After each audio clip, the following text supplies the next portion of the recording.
Welcome to Chapter 18, the study of the heart, which is cardiology. In Part 1, we are going to look at important heart anatomy.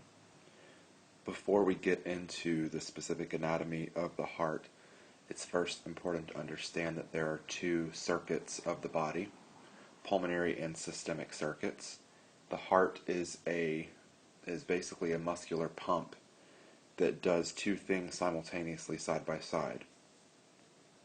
If we take a look at figure 18.1, we see that it details these two circuits. So the systemic circuit versus the pulmonary circuit. So the pulmonary circuit is managed by the right side of the heart, whereas the systemic circuit is managed by the left side of the heart. In this picture, note that the red indicates oxygen-rich or CO2 poor blood, whereas the blue indicates oxygen poor CO2 rich blood. So this is important to notice which side of the heart. So the right side is pumping the CO2 rich blood, so blood that's needs to be oxygenated, versus the left side is the side that's rich in oxygen.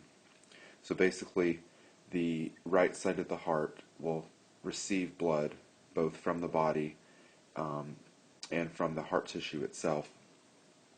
It's going to then send it off to the pulmonary circuit to the lungs, so that this is where capillary beds will be in charge of gas exchange. Then it's going to send it back to the heart, where then the left side of the heart will receive the blood and send it out to the body, where it will be used by the body's tissues and then brought back again to the right side of the heart.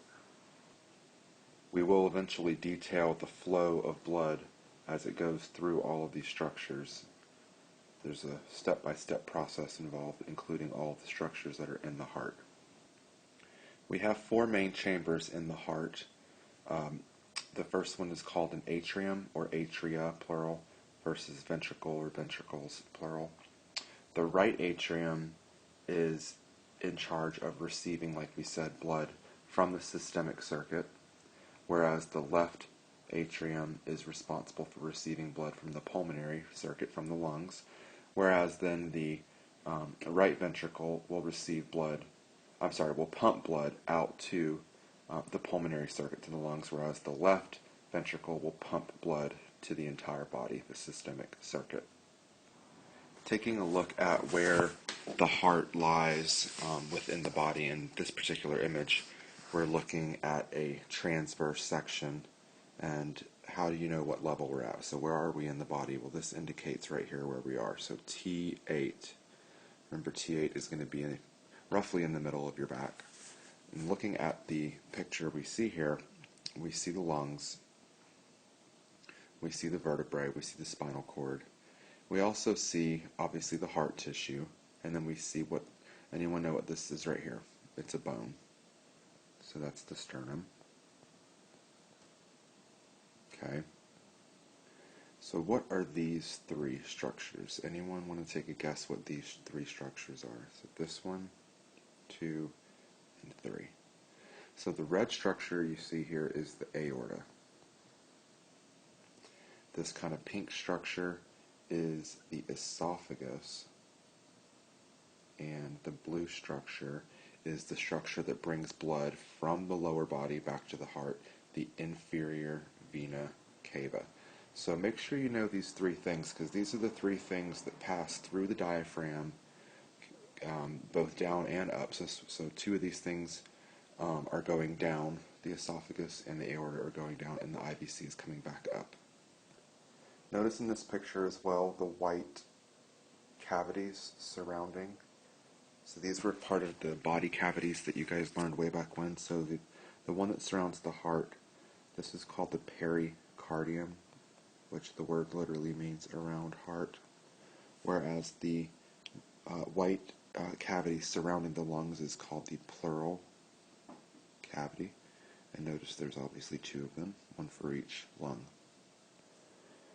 This is figure 18.5e, which is an anatomical picture showing the structures of the heart.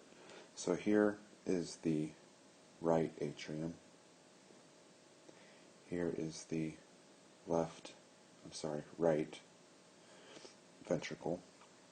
Here is the left atrium, and here is the left ventricle. So these are the four main chambers of the heart. Make sure you know these. Also, we're going to take a look at then the valves involved.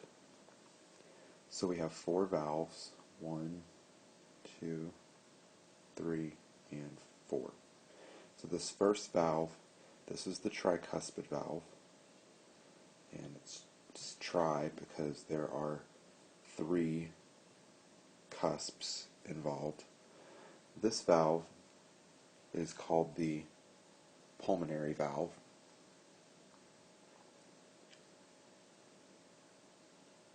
Pulmonary, so this is going to be or pulmonic valve is another thing you can call it, pulmonic valve.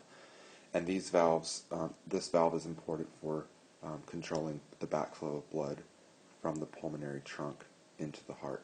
So we look at the purpose overall of valves, and valves are present to prevent backflow. So they don't really assist in moving blood forward, they just prevent the blood from moving backwards. Okay, this valve has 2 cusps, so it is the bicuspid, but it also has an alternate name which is used very commonly in practice called the mitral valve. And then the last valve up here is the aortic valve. Okay, aortic valve.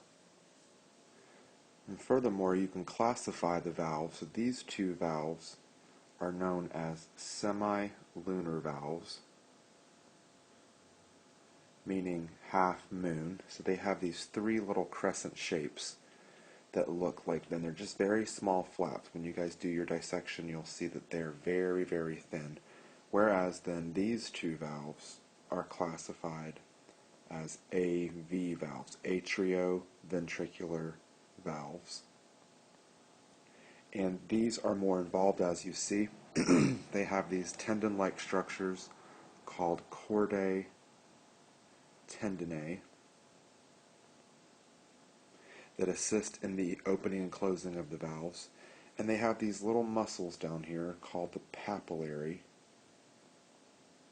muscles. Papillary muscles.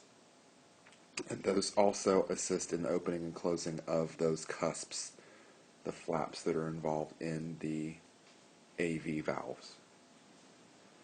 Notice the internal structure of the atria versus the ventricle. So the ventricle has a network of tissue inside of it, and this network of tissue that surrounds the wall is called the trabeculae carnae. Trabeculae carnae, which in literal terms, if anyone remembers where we saw trabeculae in AP1, we found it in the spongy bone. So it literally means meaty honeycomb, which doesn't really make sense, but it makes sense when you look at the, if you look at the appearance of what the trabeculae carnae is for. And its purpose is to help with the conduction system of the heart. And remember that the heart is an organ that beats independently of the nervous system input. So most organs in the body have to have input from the nervous system to function, whereas the heart can beat independently. It has its own rhythm. It's said to be autorhythmic. Okay, autorhythmic, meaning it generates its own rhythm. A couple other important structures to note here. This down here is called the apex. So it's just an anatomical marker. The apex, the point that the heart makes. And there is a wall in between the 2 ventricles. And this wall is called the interventricular septum. So inter meaning between, ventricular obviously means between the ventricles, and septum, which when we find a septum in the body, a septum usually means that it divides 2 pieces, one side to the other. There's also an intraatrial septum, but you cannot visually see that in here because it lies underneath the vessels. So if you were to look behind here, you would see that there is a wall in between the 2 atria as well. Notice in this picture the right ventricular wall versus the left. So here's the left side, and here is the right side. Does anyone see the thickness? So we're comparing maybe here to here. The thickness. So which side has thicker muscle tissue? You should see that the left side has thicker muscle tissue, and this tissue is called the myocardium. So myo obviously means muscle. So this is the muscular layer of the heart, and it's going to be worth noting in the future why the left side has thicker myocardium than the right side. Now if we take a look externally at the heart, you can see these two structures here. These two structures here are called auricles. Does anyone remember where we saw the word auricle before in your study of special senses maybe? So auricle means ear. So someone back in the day thought, well, this looks like an ear, so we're going to call it auricle. And so these auricles are important because this indicates to you where the atria lie. So this is underneath that auricle inside. That is going to be your left atrium, whereas this over here is going to be your right atrium. If we move down, this is going to be where that right ventricle was. Here's going to be where the left ventricle was. So when we look at the external markings of the heart, this vessel, this line of vessels here typically indicates that the interventricular septum is going to lie very close underneath here. So you can kind of see a breakdown now. Well, here is overall the right side of the heart, and then here is the left side. So I've numbered 4 vessels here that are important for you to know. Number 1 is going to be the superior vena cava. Superior vena cava is going to be bringing blood from the head and the arms back to the right atrium. Whereas number 2, the inferior vena cava, will be bringing blood from the lower body back to the right atrium. So then the blood's going to pass through each of these into here, come through here, and then back up this way. Where number 3 is going to be your pulmonary trunk. Pulmonary trunk. Pulmonary trunk will then split, bifurcate. So this might be a new word for you. Bifurcate. Meaning literally split into 2. When it splits into 2, it's now taking blood away from the heart. So we see that the vessel color is blue because the blood that is coming into the IVCs and then through the heart is deoxygenated blood. Now it's going to be sending that blood through the pulmonary trunk to the lungs. So you have a left and a right, number 4, pulmonary artery. So this is the one place in the body where we see a structure, a vessel that is blue, but it's an artery, not a vein.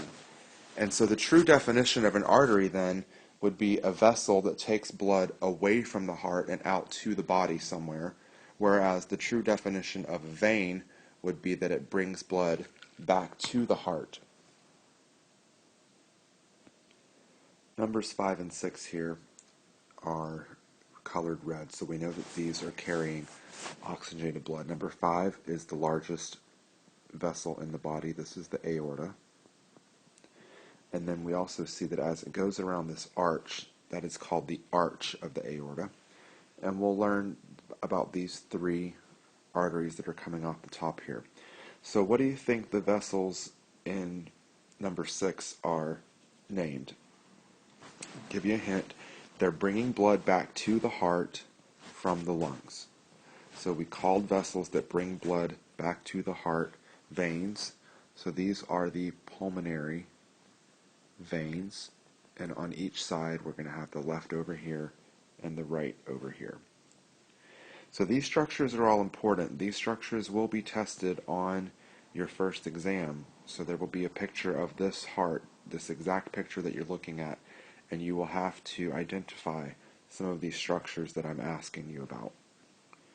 Now, taking a look at the back of the heart, so this is posterior, we see the superior vena cava and the inferior vena cava here. And now, since we're looking at the back, this is the right pulmonary. Did we say this was a vein or an artery? Do you remember? Remember, this is deoxygenated blood, okay, but it's coming back to the heart, so this is the veins. And over here, then, would be the left pulmonary veins. And then up here, you have your pulmonary arteries. So these are the pulmonary arteries. Okay, and then up here is, well, we said IVC. Then here is the aorta. Okay, so just give you some markers here. We're going to learn about this structure right here. This is going to be called the coronary sinus, and this is going to be one of the structures that brings blood from the actual heart tissue back to circulation. The heart's an organ that does not use the blood that's passing through it. So even though we have blood going through the heart tissue, okay, passing and then coming obviously out of these vessels and back in, the heart muscle itself has its own circulation of blood that leaves the aorta, called the coronary arteries. And these arteries are seen superficially on the heart. So when you see these red vessels that are going around and down the heart tissue, that's the vessels that are bringing blood to the myocardium itself. So when you hear of someone who has a myocardial infarction, typically it's one of these vessels that's blocked. So coronary artery circulation is blocked. This concludes the introduction to the heart anatomy. Check back for part 2, which will detail the pathway of blood through the heart and out to the body and back to the heart.